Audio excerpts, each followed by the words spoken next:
So మీరు ఇప్పుడు చేసే మహాధర్నా కానీ ఏదైతే ఉందో ప్రోగ్రామ్ ఎల్బీ స్టేడియం తలపెట్టి దానికి సంబంధించి ప్రభుత్వం స్పందించకపోతే మీ తదుపరి కార్యాచరణ ఎట్లా ఉండబోతుంది? ఎవరికైనా గడువు అనేది అవసరం కాబట్టి ప్రభుత్వం అధికారంలోకి వచ్చిన తర్వాత కూడా మేము 2.5 సంవత్సరాల పాటు మిన్నకుండిపోయాం.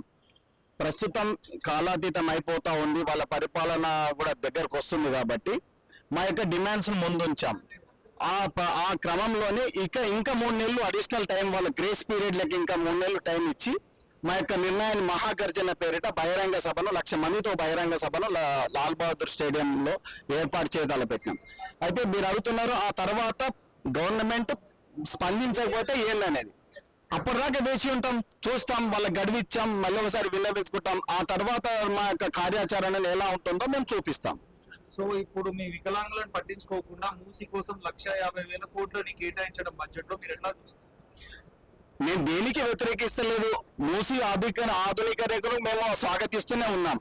తీవ్ర వైకల్యం గల వారికి ఎంత బడ్జెట్ అవుతుందండి?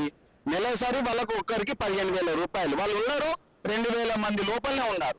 అంటే మనం కేవలం సంక్షేమం దృష్టిలో పెట్టుకున్న 2,000 మంది వారికి వీళ్ళు తీవ్ర వైకల్యం అంటే వాళ్ళ ముడ్డి వాళ్ళు కడుక్కోలేరు, వాళ్ళ వీపు వాళ్ళు గోక్కోలేరు.